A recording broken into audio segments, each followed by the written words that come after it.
kutoza kodi wananchi, kuendea mikopo nje au kupunguza bajeti ile ambayo imepangwa.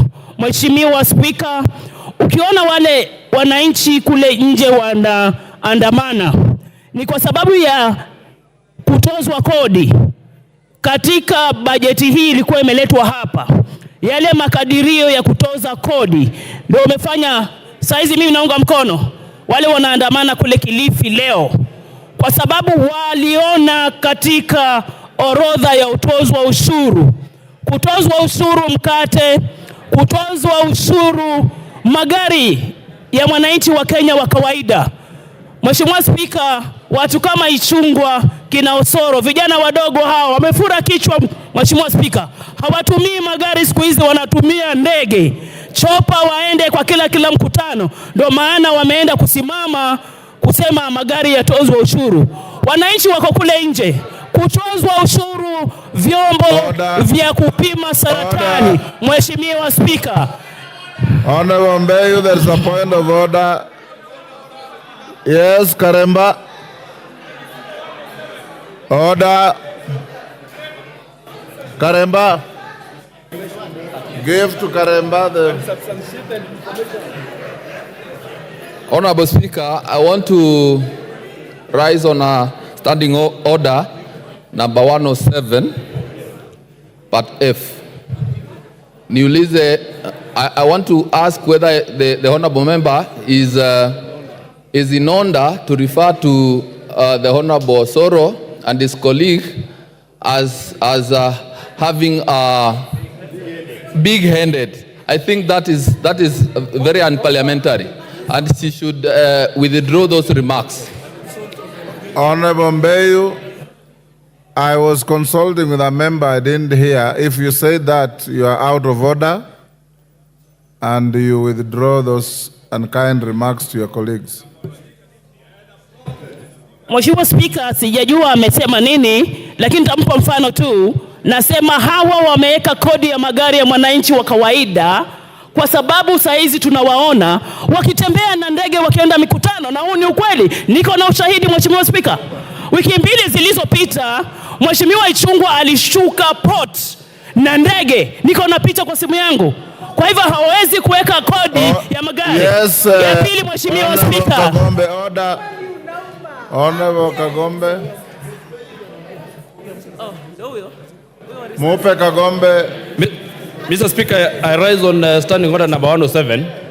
And Mr. Speaker, we are creating a very bad precedent where you make a ruling on someone to withdraw a statement and they proceed to make contributions to this house as if you have not made a ruling. I beg, Mr. Speaker, Honorable Karemba stood here and he has pointed out issues that have been delivered to this house that are disorderly and outrightly false. She knows that she has contradicted. You've made your point. So please let her continue. Mbeyu, I told you withdraw the remarks that are offensive against your colleagues. Now you proceed to say somebody landed somewhere with in an aircraft. Does that make somebody big-headed? Yes. Withdraw those remarks. Mheshimiwa Spika, nimeondoa maneno hayo na nataka Mheshimiwa Kagombe pia apambane na hali yake kule kotini, atuache tuzungumze wananchi wa kawaida. Mheshimiwa Spika.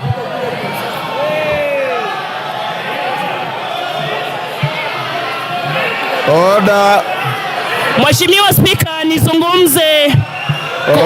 Order. Order. Order. Honorable Mbeyu, I've given you an opportunity to contribute to the finance bill.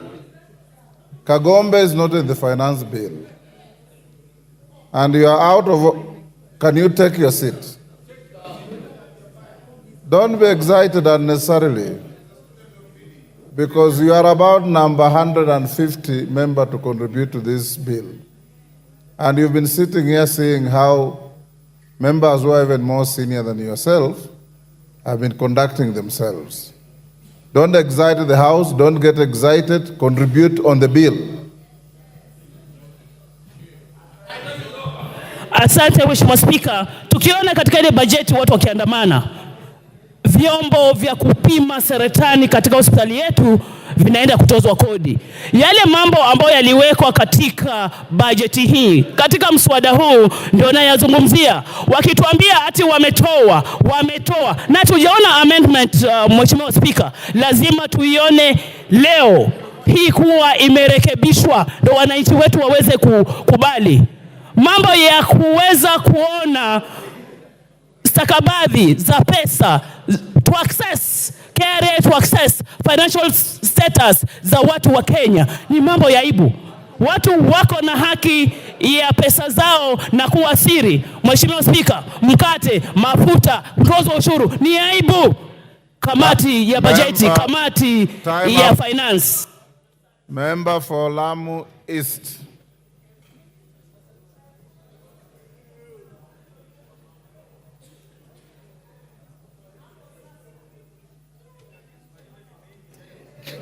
Asante Bwana Spika kunipatia nafasi nami nipate fursa ya kuchangia. Naunga mkono mswada huu wa fedha. Bwana Spika, katika mswada huu wa fedha nina imani kwamba Lamu Mashariki itaunganishwa na Wakenya wengine, kwa sababu hivi sasa kutoka tupate uhuru mpaka sasa Lamu Mashariki iko kivyake, haijaunganishwa na Wakenya.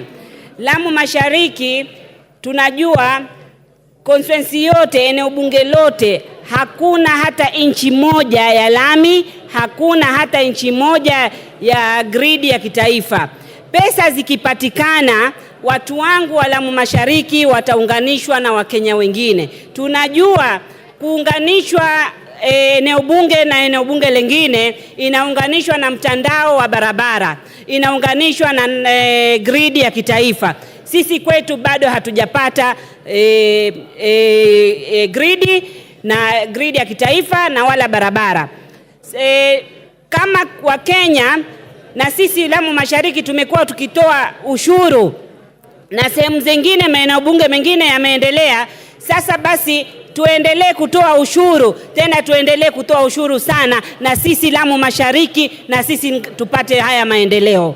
Kwa hivyo kwa sababu hizo mimi naunga mkono kwa dhati, nikiwa na imani ya serikali hii kwamba ndio itatuunganisha sisi na Wakenya wengine. Bwana Spika, lazima tuwe wavumilivu na tufikirie Wakenya wengine. Kama nyinyi sehemu zingine zimeendelea na mumeshiba, sisi wengine bado tuna hamu na maendeleo hatujapata. Kwa hivyo kama nyinyi mko matown, muna barabara kila pahali, muna stima kila pahali, nyinyi mumeshiba. Kule kwetu tunasema wale wanaoshiba samli wanatoa miba. Sisi tuna njaa bado kwetu ya maendeleo, hatuna maendeleo. Kwa hivyo hatuwezi kupinga pesa ipatikane. Toeni ushuru, acheni mchezo. Kuna watu kule wengine wanaumia. Ushuru ndio kuendelea kwa nchi. Sisi tunavumilia. Kama mimi Lamu Mashariki siwezi, kwetu haiwezekani interns wale walofuzu kwa walimu kufanya kazi kwetu, kwa sababu gharama za usafiri ni ghali kuliko salary. Lakini tumekubali walipwe ili Wakenya wengine waendelee. Sisi kwetu lazima waandikwe walimu, na walimu wale wanaandikwa permanent and pensionable ndio wanaweza kwenda kufanya kazi Lamu Mashariki. Kwa hivyo nataka hii pesa, shule zetu zingine hazijaona walimu kama chemistry teacher kutoka shule zijengwe. Sasa hii ndio serikali hii ina hope tupate walimu na Koyo Onyango.